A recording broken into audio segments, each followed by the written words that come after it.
I thought it was all hogwash. That's why I left that and pursued the other religions, because I still wanted, I had a heart for the truth. So when I came back to Scripture and I started reading it, you know, just pulling out whatever I wanted to, I came upon the book of Hebrews.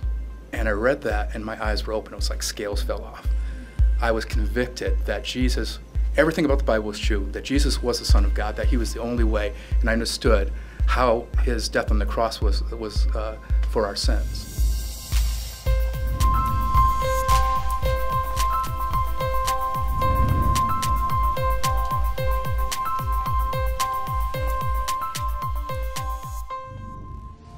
We meet every 5 weeks, and what I challenge them to do is to make a commitment to pray over those 5 weeks for 5 days for 5 minutes a day. It's not a huge commitment. The thing about that, though, is that if you present it in that way, people who normally wouldn't pray for Asia, or for, in this case, Japan, are praying. My part of the bargain was, I said, if you do this, I will send you out prayer fuel. So 2 to 3 times a week, I send out an email that contains information to pray for various aspects of Japan, for missionaries themselves, their prayer requests from the prayer letters I get. And what I found from that is that I'm getting a huge response.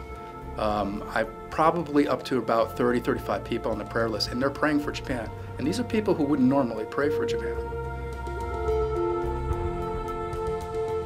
Well, my take on the prayer group leader is somebody who facilitates prayer, somebody who makes sure that, the people who pray are supplied with things to pray for. That's one thing. And then there's the tough thing, is there's consistency. That's very important to me, is to find the consistency in prayer. And so the prayer group leader should be responsible for setting up prayer dates, if they're using emails like I am, to make sure they go out regularly, and to check back with people who are praying, and to say, you know, do you get around to these things? Is it too long? Is it too much? Do you need more? When we're talking about Asia, I mean, we're talking about the most populated and least reached people in the world.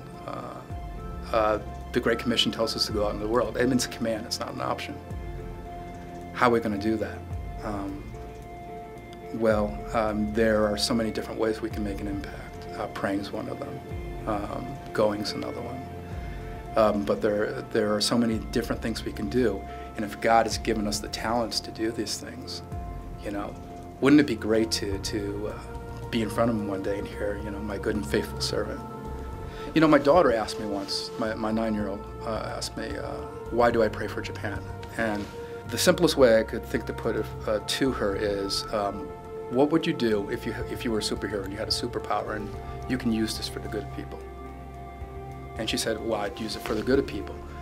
And I said, well, with prayer, we have something that's so much more valuable than any superhero's superpower. We have the ability to take our petitions and put them at the feet of the living God, and he listens to them and he acts on them. And if you have compassion for a people group, in my case the Japanese, or it could be the Chinese, it could be anybody, and you have this potential where you can go to the living God and put that petition there, why wouldn't you? My one wish for my prayer group would be that there not only be a willingness, but there would be a heart that burns for Asia. That there'd be a love there, and that their prayers be a response for that love. I think it's hard not to fall in love with somebody you pray for. It's kind of, in a way, like church planting, I would say. The idea is not just to get together and have a certain amount of prayers or certain people you're praying for. I mean, those are great things, but multiplying, you know, it's a great thing that right now maybe 30 people or so who wouldn't pray for Japan are praying for Japan, but how much better would it be if there were 100, if there were 200, if there were 1,000? And are these things doable? I think they are. I think they are, but that's where the mobilization comes in, where you find people who are willing to pray, but you're also finding people who have a heart to lead other people and pray, that they can go on and start their own groups, and that this thing can just keep going and snowball. If you want to do the work of God, plunge in. Trust God to lead you.